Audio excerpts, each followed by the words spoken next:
Hola profesor, mi grupo y yo vamos a exponer sobre el proyecto del gas de camisea y los inconvenientes que ha tenido para que se desarrolle notablemente a lo largo del tiempo. Primero voy a hablar sobre las estrategias para desarrollar el gas de camisea. Eh, Se han implementado políticas normativas a favor de las empresas privadas que explotan el gas natural, pero estas a su vez están siendo respaldadas por la Constitución, ¿no? Para que así todas estas empresas puedan evaluar la viabilidad y rentabilidad de los tantos proyectos que siguen derivando o han derivado del gas de camisea sin que el Estado intervenga. Ahora también los acuerdos finales entre las empresas extranjeras que explotan el gas y el Estado solo priorizaron la exportación del gas de camisea, no negociaron la distribución al interior del país a un buen precio. Después está la situación jurídica en la que se encontraba el Estado. Estaba limitada, ¿no? Al no poder intervenir y modificar en el contrato y no poder decidir cómo distribuir el gas de camisea. Después está el acuerdo con los privados. Nos deja a la libre disposición la explotación del gas. O sea que el Estado no puede ni tiene ninguna capacidad para poder intervenir sobre la distribución del gas. Luego, la visión del Estado carece de una estrategia y un buen planteamiento para que pueda tomar el control con nuevas políticas para poder intervenir en inversión sobre el gas de camisea. Luego está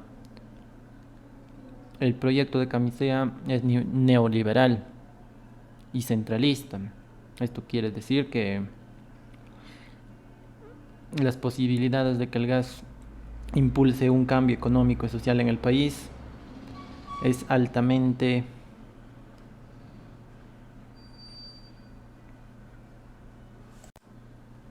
es un poco opaca para que se pueda distribuir a las regiones del sur como Moquegua, Arequipa o Puno. Cuando hablo de neoliberal, esto quiere decir que las empresas privadas y extranjeras tienen a su disposición los recursos naturales para que puedan administrar a su gusto o manera, ¿no? Ahora, respecto sobre los objetivos de desarrollo sostenible, tiene que ir de la mano con, tiene que ir de la mano y tiene que seguir yendo a mano con el proyecto de gas de camisea para conservar nuestros ecosistemas y nuestra economía y nuestro desarrollo social. A continuación explicaré un poco sobre los objetivos. Y así, entre los tantos objetivos, muy importante es rescatar que la vida y los ecosistemas terrestres debe estar bien preservado y bien cuidado. La industria, la innovación, la infraestructura debe ser una de las priorizaciones de tanto canon que se obtiene del gas de camisea.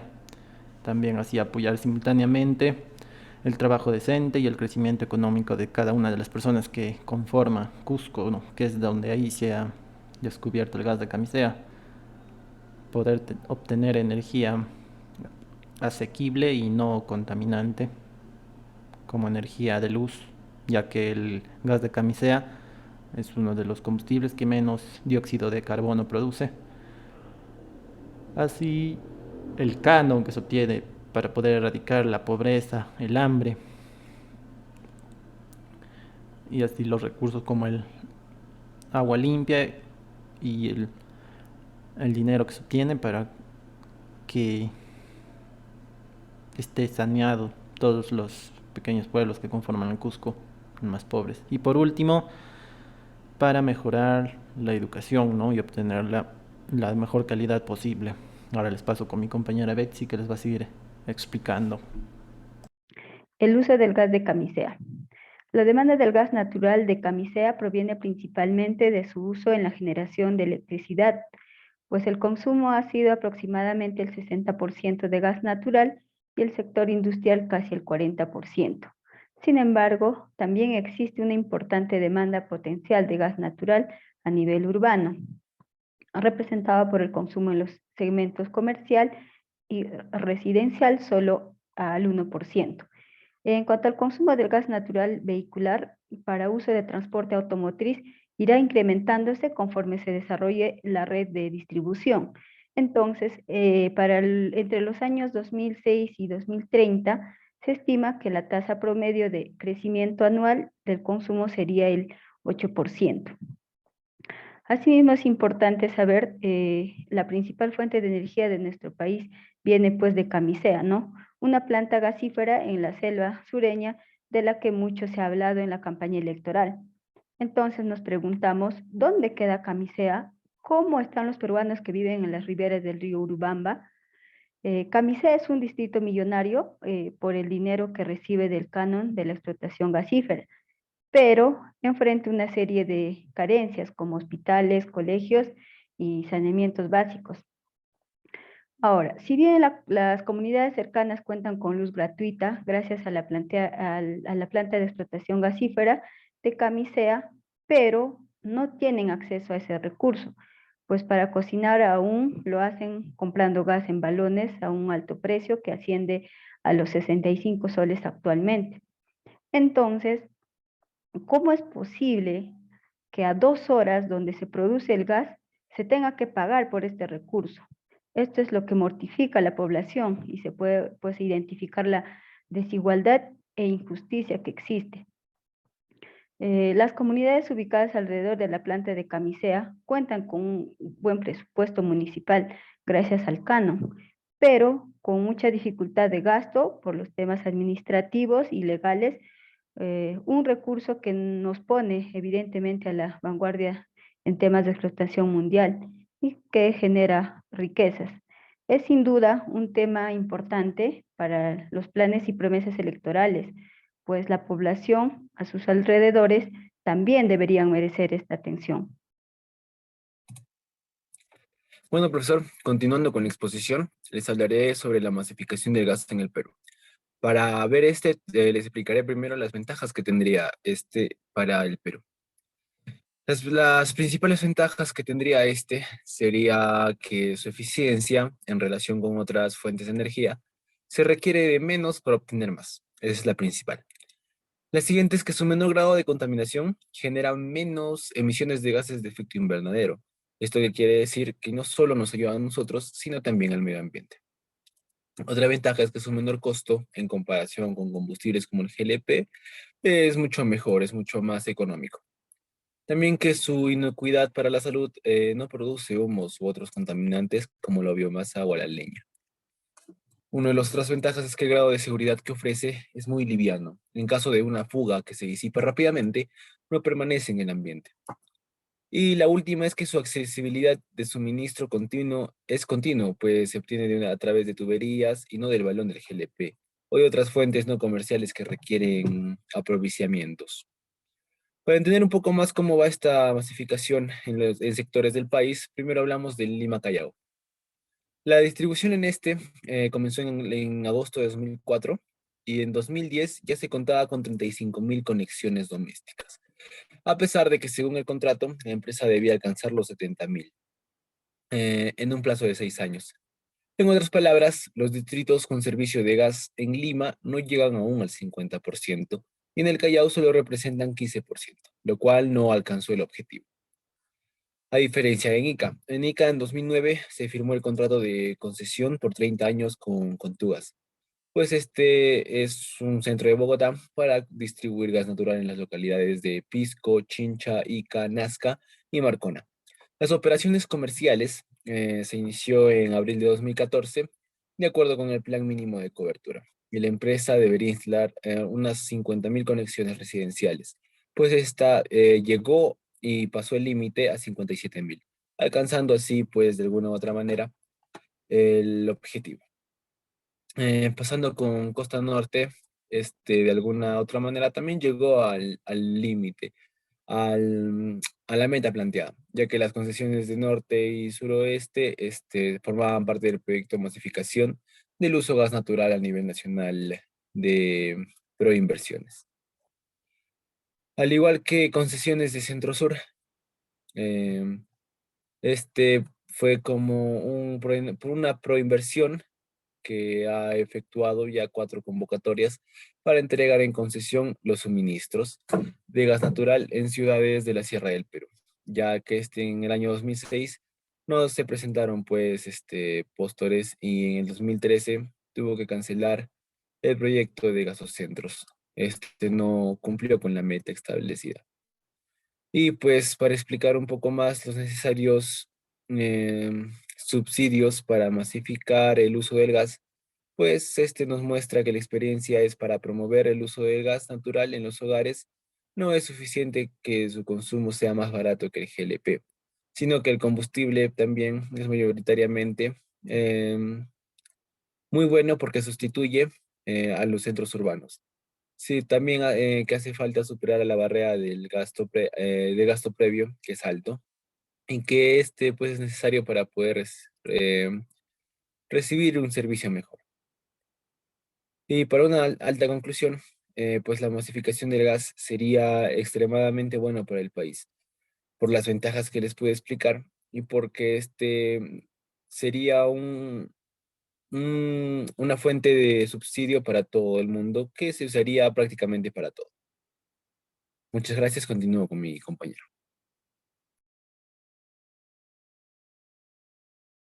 Bueno, continuando con la exposición sobre los frustrados proyectos del gasoducto para el sur peruano, han pasado más de 3 décadas desde que se anunció el descubrimiento de las reservas de gas en Camisea. Y hasta hoy la población del sur del país, zona de donde se extrae el recurso, no puede utilizarlo de manera directa para su beneficio. Durante este largo periodo se han escuchado reiterados compromisos, pero solo se ha asistido a la frustración que ha significado la paralización de un proyecto de gasoducto en curso como producto de la corrupción. Eh, este capítulo hace un recorrido por el camino seguido y los argumentos utilizados por los diferentes gobiernos eh, para bloquear la posibilidad de convertir el gas natural en un factor de desarrollo y bienestar para la población de esta parte del país, ¿no?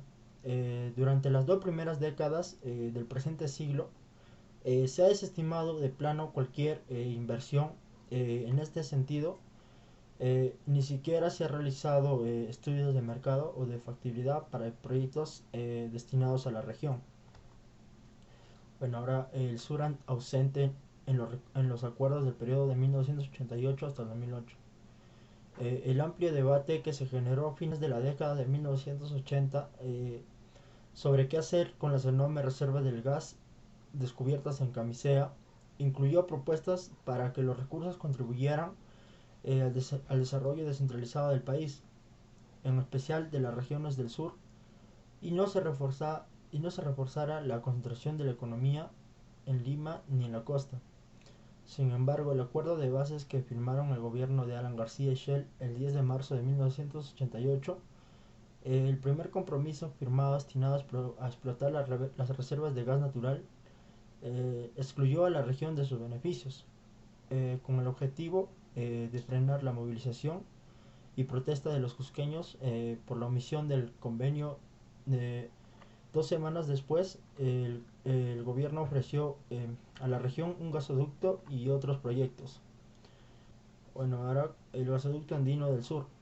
La construcción de un gasoducto para el sur se puso en agenda a fines del 2007, durante el segundo gobierno de Alan García.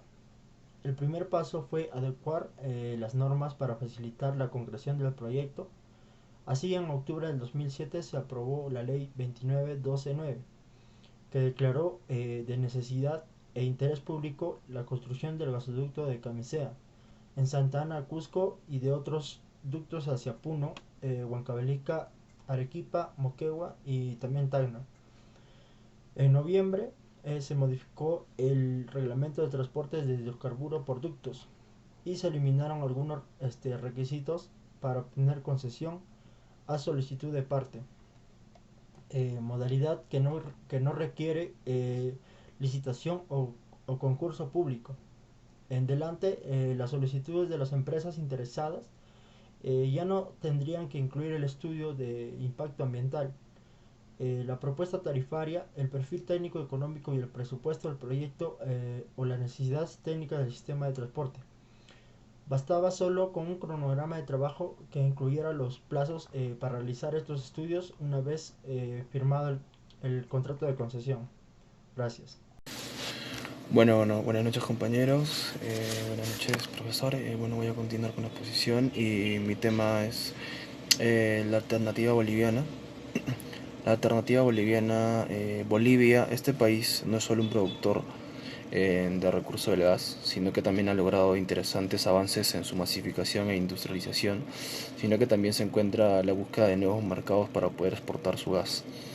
Bolivia viene exportando 2/3 de su producción de gas a Argentina y Brasil, y como consecuencia de ello, su economía crece sostenidamente y se ve como un país estable. Sin embargo, hoy en día enfrentan nuevos escenarios, dado en un contexto de competencia frente a las reservas en vaca muerta de Argentina y el viraje de Brasil hacia la autosuficiencia con los yacimientos de la presa en Argentina, que ha mejorado su producción de combustibles fósiles y en 2 años no necesitará el gas natural proveniente de proveedores externos o también reduciría su demanda.